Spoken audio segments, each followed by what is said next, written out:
20 years. That's how long Sarah and I had been married when everything started falling apart. 20 years of building a life together, of weathering storms that would have broken weaker couples, of choosing each other every single day even when it wasn't easy. I wasn't perfect. God knows I had my flaws. But I was faithful. Even when that redhead at the office made it clear she was interested, even when my college buddy's divorce left him prowling bars and begging me to join him, I came home to Sarah. Every night. That's what made the changes so jarring. It started with the phone. Sarah had always been casual about her cell, leaving it on counters, asking me to check her messages when she was driving. But suddenly it was glued to her hand, screen down on every surface, password locked for the first time in our marriage. She'd smile at texts in ways that made my stomach twist, little secret grins that never seemed directed at anything I'd said or done. "Who's that?" I'd ask, trying to keep my voice light. "Just work stuff," she'd say, but her fingers would curl protectively around the device. Then came the wardrobe changes. Sarah had always dressed nicely but practically. Comfortable jeans, modest tops, the kind of clothes that said married mom without apology. But she started shopping more, coming home with bags from stores she'd never frequented before. Tighter shirts, lower necklines, skirts that rode higher than anything she'd worn since college. When I complimented her new look, she'd shrug and say she was just trying to feel good about herself. I wanted to believe that. I tried to believe that. The distance grew like a cancer between us.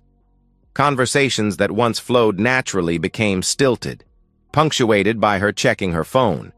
She'd sit across from me at dinner, physically present, but mentally somewhere else entirely. In bed, she went through the motions with mechanical efficiency, her mind clearly elsewhere. When I tried to talk to her about it, she accused me of being clingy and insecure.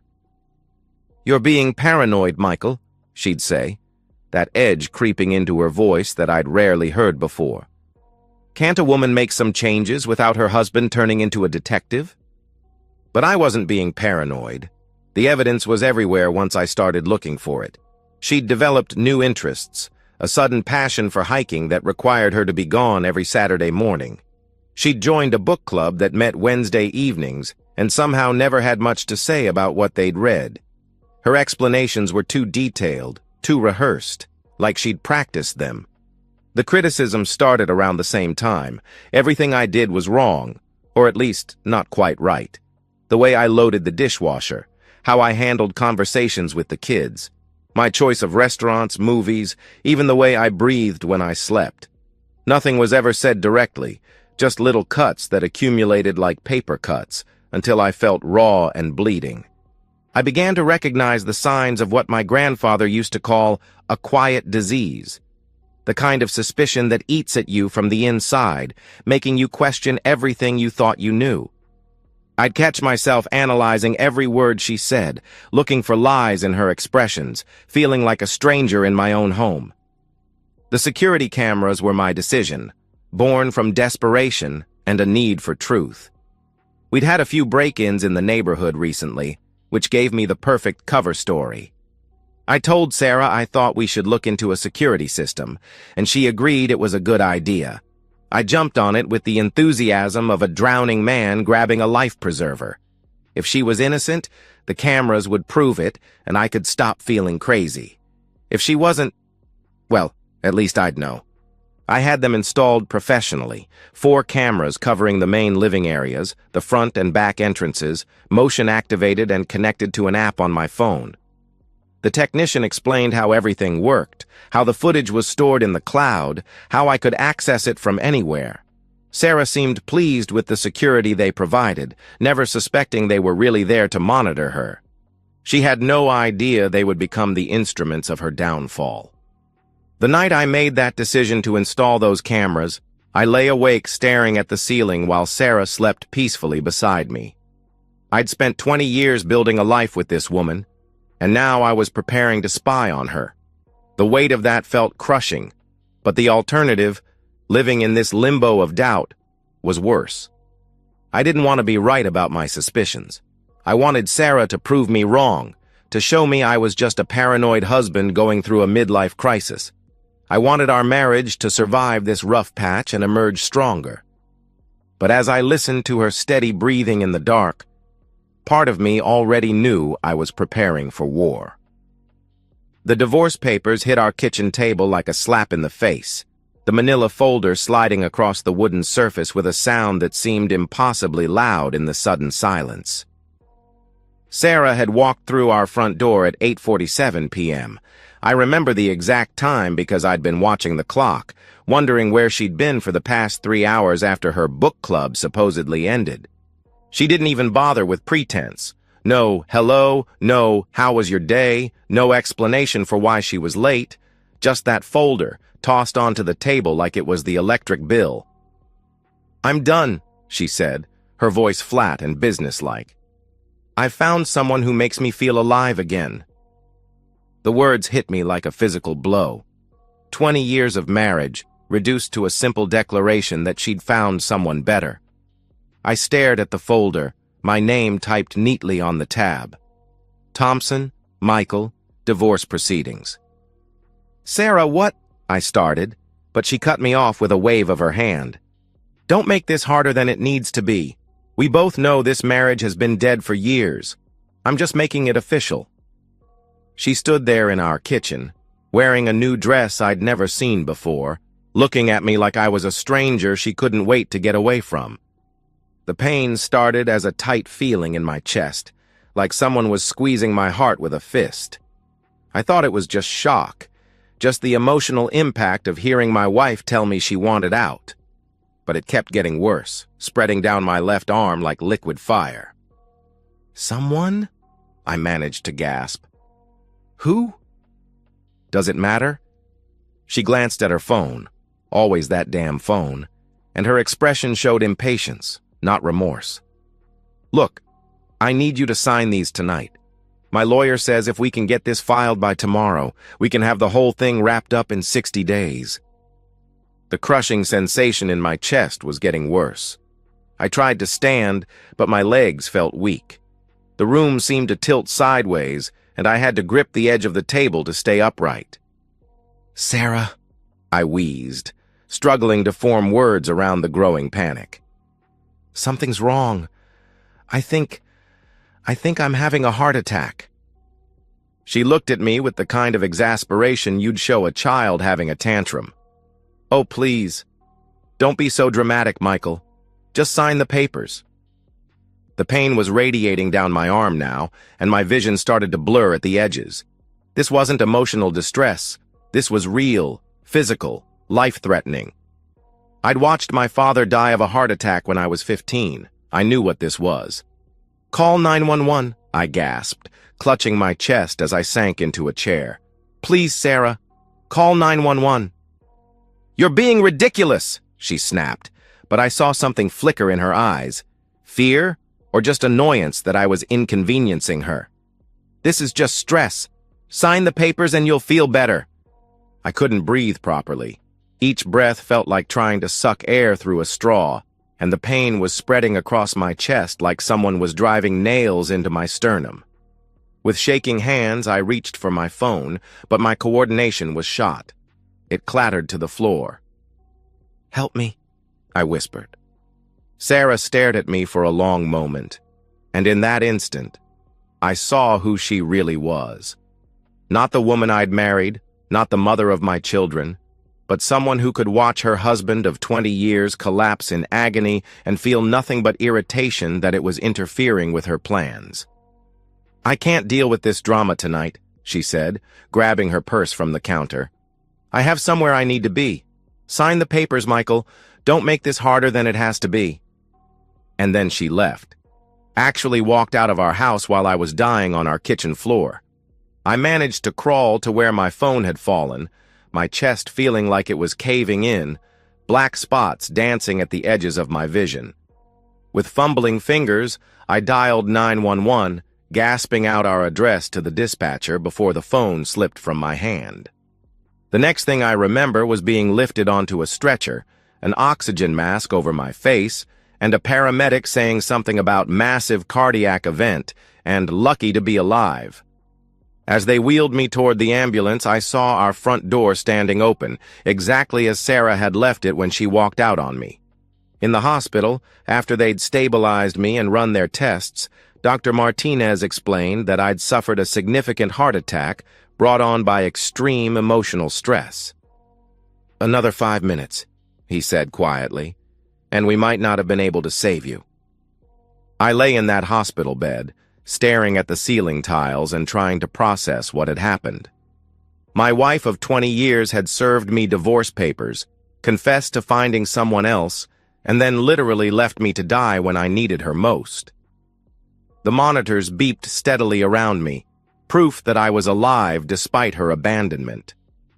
The marriage was over, that much was clear. But as I lay there in the darkness, listening to the sounds of the hospital around me, I realized something else. Sarah had made a mistake, a fatal, irreversible mistake that would define everything that came next. She'd shown me exactly who she was in my moment of greatest need. And now I knew exactly what kind of person I was dealing with.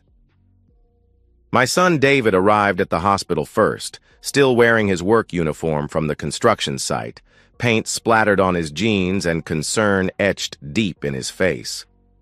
My daughter Lisa came 20 minutes later, having driven straight from her apartment across town. They both looked scared, the kind of fear that comes from getting a call that says, "Dad's in the hospital." "Where's Mom?" Lisa asked, looking around the sterile room as if Sarah might be hiding behind the curtains. I'd been dreading this question for the past 6 hours, lying in that hospital bed and trying to figure out how to explain to my children that their mother had walked out on me while I was having a heart attack. How do you destroy someone's image of their parent without destroying them in the process? "She's not coming," I said finally. David frowned. "What do you mean she's not coming? Did she even know you were here?" "She knows." I closed my eyes, feeling the weight of what I was about to tell them. She was there when it happened. The silence that followed was deafening. I could hear the monitors beeping, the distant sounds of the hospital, but my children were absolutely still, processing what I'd just said. "Dad," Lisa said slowly, "what exactly happened tonight?" So I told them everything. About the divorce papers hitting the table, about Sarah's cold announcement that she'd found someone else, about collapsing with chest pains while she stood there checking her phone, about begging her to call 911 and having her tell me I was being dramatic, about her walking out while I was dying on our kitchen floor. "That's not," David started, then stopped. "Mom wouldn't do that. She wouldn't just leave you." "She wouldn't abandon her own husband," Lisa added, but her voice lacked conviction. I understood their disbelief. This was their mother, the woman who'd bandaged their scraped knees and stayed up all night when they had fever. The woman who'd taught them that family meant everything, that you never gave up on the people you loved. "David," I said quietly, "I installed security cameras a month ago. The footage from tonight, it's all there." My son stared at me for a long moment, then pulled out his phone. "Give me the login information."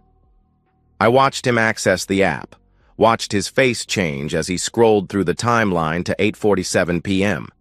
He didn't say anything, just handed Lisa the phone and walked to the window, his hands clenched into fists. Lisa's face went white as she watched the footage. I couldn't see the screen, but I knew what she was seeing. Her mother tossing divorce papers on the table like trash, telling her father she'd found someone better, and then walking away while he collapsed in agony. "Oh my God," she whispered.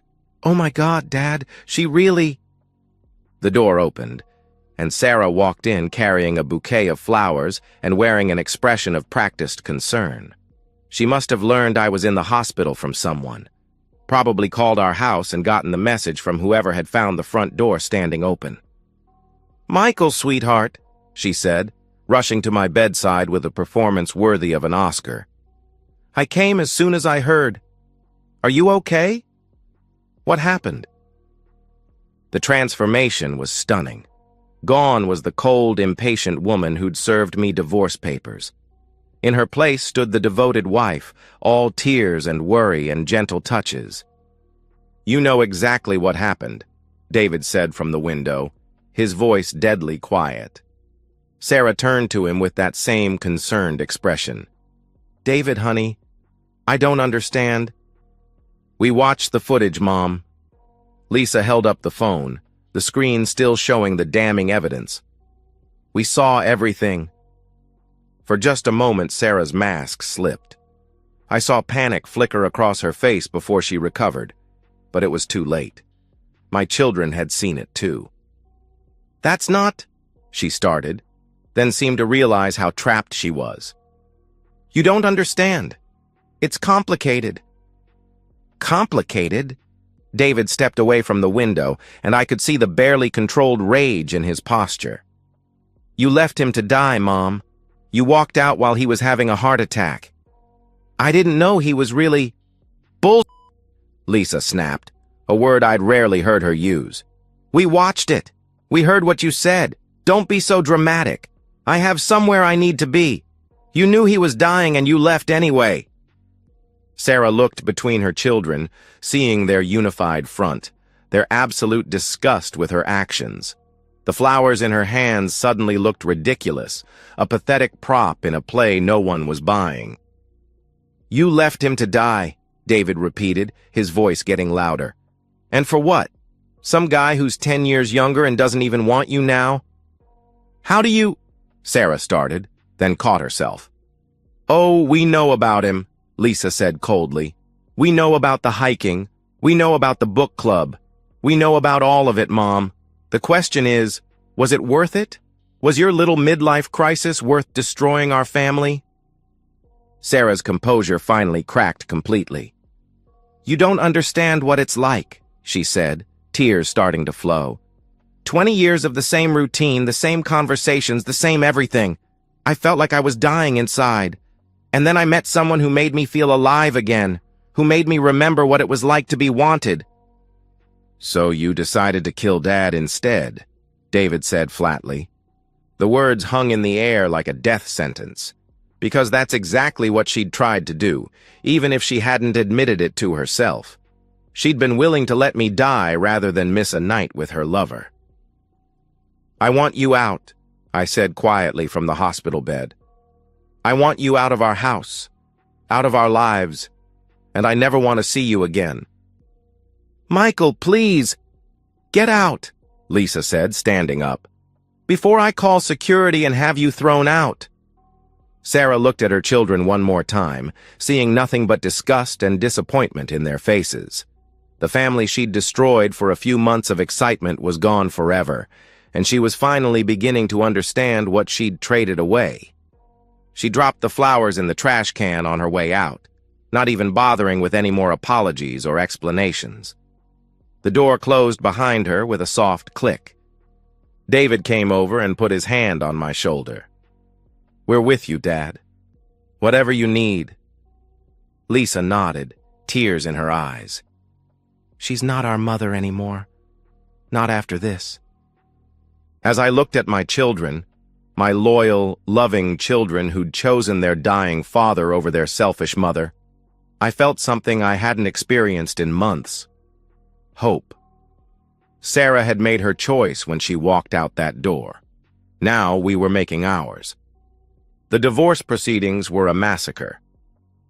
Sarah walked into that courtroom 6 weeks later expecting a standard 50-50 split, maybe some alimony since I earned more, possibly even the house since she could claim emotional distress.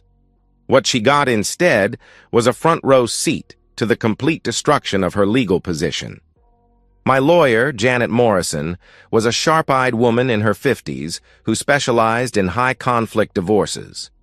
When I'd first shown her the security footage of that night, she'd watched in complete silence, then looked up at me with the expression of a shark smelling blood in the water. "Michael," she'd said, "in 30 years of practice, I've never seen evidence this damning. She didn't just abandon you, she left you to die during a medical emergency. No judge in this state will show her mercy." She was right. The footage played on a large screen in the courtroom, every damning second of it. Sarah's cold delivery of the divorce papers, her dismissal of my medical distress as drama, her walking out while I collapsed on our kitchen floor. The audio was crystal clear, capturing every callous word. Judge Harrison, a stern woman with silver hair and no patience for nonsense, watched the entire thing without expression. When it was over, she turned to Sarah with barely concealed disgust. "Mrs. Thompson," she said, "in 25 years on the bench, I have never seen such a callous display of abandonment during a medical emergency. You literally left your husband to die. Do you have anything to say in your defense?" Sarah's lawyer had tried to spin it as a panic response, claiming she was so shocked by the divorce conversation that she wasn't thinking clearly. But the footage made a liar of that argument. There was no shock in her voice, no panic in her movements, just cold calculation and impatience. "Your Honor," Sarah said, standing shakily, "I know how it looks, but I was confused and scared." "Confused?" Judge Harrison's voice cut through her excuse like a blade. "You were confused about whether to call 911 when your husband was having a heart attack? You were scared of what, exactly? Missing a social engagement?" The divorce settlement was brutal and absolute. Sarah got nothing. Not the house, not half the assets, not a penny of alimony. The judge ruled that her abandonment during a medical emergency constituted extreme cruelty and awarded me everything. The 20 years we'd built together, the house we'd called home, the retirement accounts we'd contributed to, all of it stayed with me. The court finds that Mrs. Thompson's actions on the night in question constitute such extreme abandonment and cruelty that no financial award is warranted, Judge Harrison declared. Furthermore, given the evidence of infidelity and callous disregard for her husband's welfare, this court sees no reason to provide ongoing support to someone who was willing to let her spouse die rather than inconvenience herself. Sarah's face went white as the reality sank in. She'd expected to walk away with enough money to start her new life comfortably. Instead, she was walking away with nothing but the clothes on her back and whatever assets were solely in her name, her car and a small savings account she'd opened separately. But the real kicker came that evening. I was at home, finally back in my own house after 3 days in the hospital, when David called me with news that would have been funny if it weren't so predictable. "Dad," he said, barely containing his laughter, "you're not going to believe this. Mom's boyfriend dumped her." "What?" "Lisa ran into Sarah's sister at the grocery store. Apparently, Loverboy found out about the divorce settlement this morning. When he learned that Mom was walking away with nothing, and I mean nothing, he suddenly remembered he had other commitments. Broke up with her via text message." The poetic justice was perfect. Sarah had destroyed our marriage for a man who turned out to be exactly what I'd suspected. A gold digger looking for an easy ride. The moment he realized there would be no money, no house, no comfortable lifestyle funded by her divorce settlement, he vanished like smoke. She'd traded 20 years of marriage and the love of her children for a few months with a man who didn't even have the decency to break up with her in person once the money was gone. Over the following weeks, the social consequences multiplied. Word spread through our community about what had happened, not through gossip or rumor, but through simple truth. The security footage had been shown in open court, becoming part of the public record. Friends who heard about it were horrified. Neighbors who'd known us for years stopped speaking to Sarah entirely. Her own sister called to tell me she was ashamed of what Sarah had done. "I raised her better than that," she said, tears in her voice. "I don't know what happened to the woman I thought I knew." Sarah tried to contact me several times in the weeks following the divorce. Calls, texts, even showing up at the house once. But I'd learned my lesson about her true nature that night in the kitchen. I let every call ring through to voicemail, deleted every text unread, and called the police when she appeared on my property. The children maintained their position too. No contact, no forgiveness, no second chances. Sarah had shown them who she really was in that hospital room, and they'd made their choice accordingly. 6 months after the divorce was finalized, I learned through mutual acquaintances that Sarah was living in a one-bedroom apartment downtown, working retail to pay her bills, completely cut off from the life she'd tried to abandon. Her lover was long gone, her children wanted nothing to do with her, and her social circle had evaporated. She'd gotten exactly what she'd asked for that night when she threw those divorce papers on our table: freedom from our marriage. She just hadn't understood that freedom would come at the cost of everything else she'd ever valued. I didn't feel sorry for her. I felt something much more satisfying: justice. 2 years have passed since that night, and I'm sitting in my backyard on a Sunday morning, drinking coffee and watching my grandson play on the swing set David built last month. The heart attack changed me physically. I take medication now, watch my diet more carefully, exercise regularly, but the emotional changes run much deeper. I learned something valuable about people during those dark months. You discover who someone really is when they think it costs them nothing to show you. Sarah thought she could walk away from our marriage without consequences, so she showed me exactly how little 20 years meant to her. She thought she could abandon me during a medical emergency because there would be no witnesses to judge her for it. She was wrong on both counts. The security cameras she'd agreed to install became the instruments of her downfall, preserving every damning second of her callousness for the world to see. The children she thought would never learn the truth became her harshest judges when confronted with video evidence of her cruelty. The lover she thought would support her through the transition vanished the moment he realized she brought nothing to the relationship but baggage. My relationship with David and Lisa is stronger than it's ever been. Shared trauma has a way of bonding people, and watching their mother's true nature revealed brought us closer together. They call more often now, visit more frequently, and they've made it clear that any grandchildren will know their grandfather, but never their grandmother. David got married last year to a wonderful woman named Kate, who reminds me of Sarah from our early days: loyal, kind, family-oriented. The difference is that Kate has proven her character under pressure, supporting David through the aftermath of his mother's betrayal and embracing me as family without reservation. Their wedding was beautiful, conspicuous only for one empty chair that no one mentioned, but everyone noticed. Lisa is thriving in her career as a nurse, and she tells me that seeing Sarah's abandonment during my medical emergency actually strengthened her commitment to helping people in their most vulnerable moments. "I never want to be the person who walks away when someone needs help," she said once, and I could hear the echo of that night in her voice. The house feels different now, cleaner somehow, free of the tension and secrets that had poisoned it during Sarah's final months here. I've redecorated some rooms, made it fully mine in ways it hadn't been even when we were married. The security cameras are still there, but now they just provide peace of mind rather than evidence of betrayal. Sarah has tried to contact me periodically over the past 2 years. Birthday cards that go straight into the trash. Christmas gifts that get returned unopened. Phone calls that I let ring through to voicemail before deleting the messages unheard. She's reached out to the children too, but they've maintained their position of complete no contact. Through mutual acquaintances, I've heard fragments of her current situation. The retail job didn't last.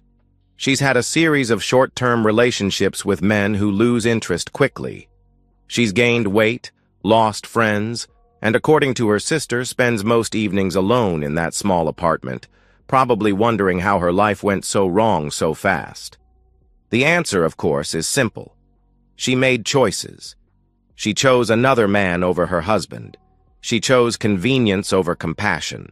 She chose temporary excitement over permanent family bonds. And when those choices led to consequences, she chose to blame everyone but herself. I didn't destroy Sarah's life. She did that herself the night she walked out while I was dying on our kitchen floor.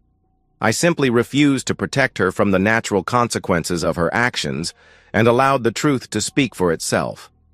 Sometimes people ask me if I feel guilty about how completely her life fell apart. The answer is no. I feel something much more valuable. peace. I learned that the best revenge isn't actively destroying someone who betrayed you.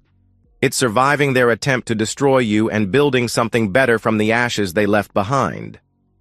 As I watch my grandson laugh on his swing, I think about the lessons this experience taught me. I know now that real love shows itself in moments of crisis, not in moments of comfort. I know that actions reveal character in ways that words never can. And I know that sometimes the most important thing you can do is simply refuse to enable someone's worst behavior, even when that someone is the person you once thought you'd love forever. The sun is warm on my face, my coffee is perfect, and in a few hours, my children will join me for Sunday dinner in the house that Sarah tried to take from me. It's a good life. Not the one I planned, but the one I built from the ruins of the one she destroyed. And that's enough. More than enough. And so, we've reached the end of today's story. Was it what you expected, or did it take a twist you didn't see coming? I'm curious to hear your thoughts. Share them in the comments below, and let's get a conversation going. If this story kept you hooked, make sure to hit that like button. And if you're new here or just haven't subscribed yet, now's the perfect time to join our community. I bring you fresh, captivating stories every day, so click that subscribe button and turn on notifications so you never miss out. Thanks for watching, and I'll see you in the next one.